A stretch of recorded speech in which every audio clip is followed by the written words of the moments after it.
Wat is een succes van Roermond? Heel veel. Omdat we een compacte stad zijn, is er hier heel veel geconcentreerd. En dat is zowel voor bezoekers als voor ondernemers als voor burgers een hele fijne combinatie, want er kan heel veel heel direct geregeld worden. De detailhandel is in Roermond enorm belangrijk geworden. Dat komt eigenlijk door een unieke combinatie. Als centrumstad waren we van oudsher al goed ontwikkeld in de detailhandel, voor de hele directe omgeving. Maar we hadden hier nog een bijzonder terrein vlak bij het centrum liggen. Dat is heel lang een kazerne geweest. Dat terrein is uiteindelijk vrijgekomen en daar is nu het befaamde Designer Outlet Center gevestigd. En dat trekt miljoenen bezoekers per jaar. En dat heeft natuurlijk ook zijn hele positieve werking op de rest van de binnenstad, omdat het zo dichtbij ligt. Naast het Designer Outlet Center, wat zeg maar voor fun shoppen is, zoals dat heet, hebben we ook veel aangedaan aan de uitbreiding van andere soorten winkelen, zoals retail, Huis en Tuin Boulevard. En dat trekt ook heel veel mensen, zijn goed bereikbaar, dat maakt het aantrekkelijk. En zo worden we als stad steeds aantrekkelijker voor heel veel bezoekers. We hebben hier vrij recent 2 nieuwe wegen gekregen, waardoor Roermond heel goed en heel snel voor heel veel mensen bereikbaar is. Ik volg de opleiding Internationale Handel in Roermond. En ik heb Duits is verplicht bij onze opleiding. En ik vind het vooral voor mijn toekomst heel erg handig. Omdat in het bedrijfsleven heb ik al gemerkt dat je het vooral moet toepassen qua telefonisch gesprekken.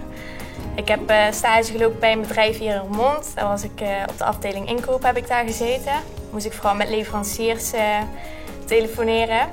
En daar kwam het Duits wel van pas. Ik heb stage gelopen in Duitsland, vlak over de grens. Bij Zwalmen, bij Sint-Soeswaren. Ik heb daar speciaal voor gekozen omdat ik mijn Duits wilde ophalen. Je weet niet wat je kan verwachten. De taal is moeilijk. Achteraf heeft me dat zeker geholpen omdat ik nu toch beter Duits versta en spreek en schrijf. En daardoor is het zeker een aanrader voor iedereen.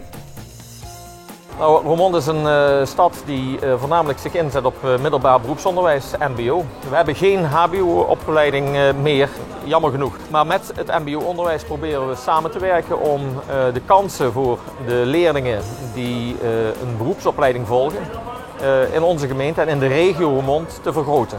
Goed onderwijs is van belang om een goede aansluiting te krijgen op de arbeidsmarkt. Leerlingen die hier op school zitten moeten goed opgeleid worden om de kansen op werk te vergroten. Ik volg de opleiding Detailhandel op Geelde Bredeweg Roermond. Ik heb Duits in mijn vak zitten. Het is eigenlijk niet verplicht, maar ik heb het toch gekozen omdat ik het werk in het outlet en er komen best veel Duitsers.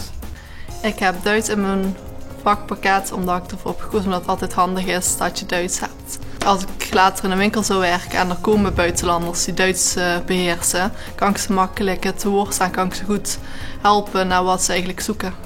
Roermond is gebaat bij meertaligheid, hanteren van buurtalen, een beetje de cultuur kennen van de andere kant van de grens. En weten hoe dat je met elkaar omgaat in deze regio, maar in deze EU-regio.